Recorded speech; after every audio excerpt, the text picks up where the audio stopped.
In the last 10 years, global acute hunger has doubled.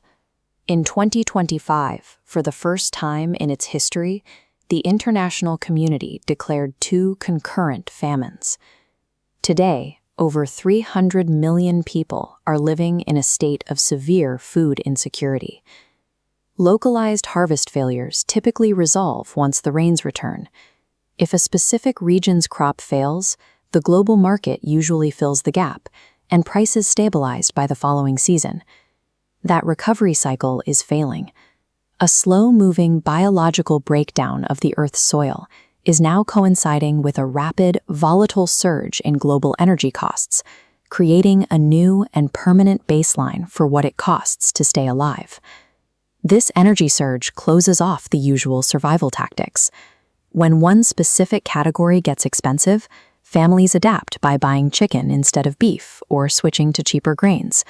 But when energy prices push up the cost of every category at once, the ability to substitute disappears.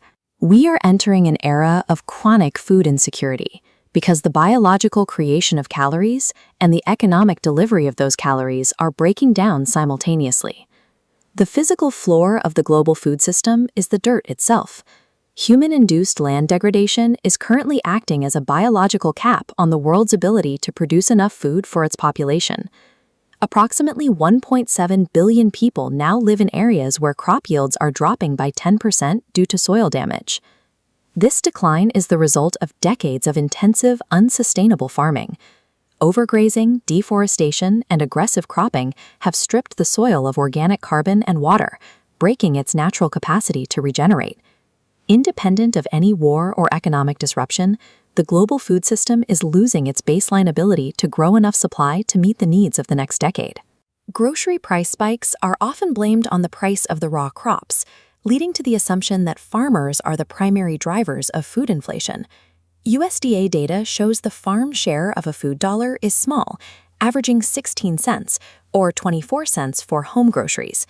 The remaining 84 cents funds the marketing system, covering energy-intensive transportation, packaging, processing, and refrigeration required to move a calorie to the shelf. When a geopolitical shock hits the energy market, it acts as a multiplier. Diesel for trucks, petrochemicals for plastic packaging, and natural gas for warehouse refrigeration all become more expensive at the exact same moment. In restaurants, the ingredient cost is almost negligible, at just 5.4 cents per dollar. While labor and services make up the bulk of a restaurant's budget, the sudden surge in costs for cooking energy, delivery fuel, and climate control is what often forces a business to hike its prices. A global energy shock acts as an inescapable tax on the entire lifespan of a calorie, inflating the price of a supply that is already physically shrinking. This comparison of consumer price inflation shows how different crises move. The 2022 shock was fueled by a direct wheat shortage from Ukraine. The 2026 crisis more closely follows the 2007 model, a broad energy surge that drives up prices across every food category at once. Economists call this rockets and feathers. Long-term contracts delay an energy spike from reaching grocery shelves by 3 to 6 months. When energy drops, grocery prices don't. Retailers maintain high prices to restore squeezed margins, lowering them only when competition forces their hand. Once an energy shock is embedded in the supply chain, families are often stuck paying inflated prices for 12 to 18 months after the original conflict has ended. This creates a devastating reality for the most vulnerable. A shrinking global food supply is sold through an increasingly rigid and expensive energy supply chain. While oil prices are tied to volatile global geopolitics, we have immediate control over the health of the ground beneath us. The solution provided by the FAO involves restorative agricultural practices. Using crop rotations and cover cropping to keep the soil covered allows the land to retain water and carbon, stopping the biological decline. The impact of these changes is massive.